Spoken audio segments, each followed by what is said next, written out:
ବଙ୍ଗୋପସାଗରରେ ଲଘୁଚାପ, ଛାଡ଼ିବନି ବର୍ଷା, ଏହି ସବୁ ଜିଲ୍ଲାକୁ ଅରେଞ୍ଜ ୱାର୍ଣ୍ଣିଂ। ରଥଯାତ୍ରାରେ ପୁରା ରାଜ୍ୟକୁ ଭିଜାଇବ ବର୍ଷା, ଅନେକ ସ୍ଥାନରେ ପ୍ରବଳ ବର୍ଷା ହେବ। ଉପକୂଳ ଓଡ଼ିଶା ଓ ଆଭ୍ୟନ୍ତରୀଣ ଓଡ଼ିଶା, ଦକ୍ଷିଣ ଓଡ଼ିଶାରେ ବିସ୍ତୃତ ଅଞ୍ଚଳରେ ବର୍ଷା ହୋଇପାରେ।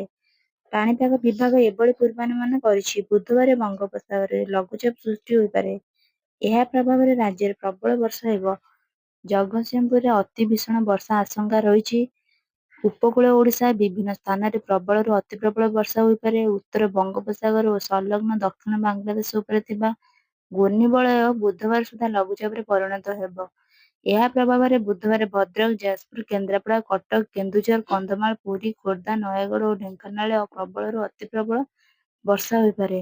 ଏହି ସବୁ ଜିଲ୍ଲାକୁ ଅରେଞ୍ଜ ୱାର୍ଣ୍ଣିଂ ଜାରି କରାଯାଇଛି। ଗୁରୁବାର ବା ରଥଯାତ୍ରା ଦିନ କେନ୍ଦ୍ରାପଡ଼ା, ଜଗତସିଂହପୁର ଓ କଟକରେ ପ୍ରବଳରୁ ଅତି ପ୍ରବଳ ବର୍ଷା ହୋଇପାରେ। ସେହିଭଳି ପୁରୀ, ଖୋର୍ଦ୍ଧା, ନୟାଗଡ଼, କେନ୍ଦ୍ରାପଡ଼ା, ବାଲେଶ୍ୱର, ଭଦ୍ରକ, ଯାଜପୁର, ଜଗତସିଂହପୁର, କଟକ, ସୁନ୍ଦରଗଡ଼, ଝାରସୁଗୁଡ଼ା, ବରଗଡ଼, ସମ୍ବଲପୁର, ଦେବଗଡ଼, ଅନୁଗୁଳ, ଢେଙ୍କାନାଳ, କେନ୍ଦୁଝର, ମୟୂରଭଞ୍ଜ, ବୌଦ୍ଧ, କଳାହାଣ୍ଡି, କନ୍ଧମାଳ, ରାୟଗଡ଼ା, ଗଜପତି ଓ ଗଞ୍ଜାମରେ ପ୍ରବଳ ବର୍ଷା ହୋଇପାରେ। 17 ତାରିଖରେ ବାଲେଶ୍ୱର, ଭଦ୍ରକ, ଯାଜପୁର, କେନ୍ଦ୍ରାପଡ଼ା, ଜଗତସିଂହପୁର, କଟକ, କେନ୍ଦୁଝର, ମୟୂରଭଞ୍ଜରେ ପ୍ରବଳ ବର୍ଷାର ଆଶଙ୍କା ରହିଛି।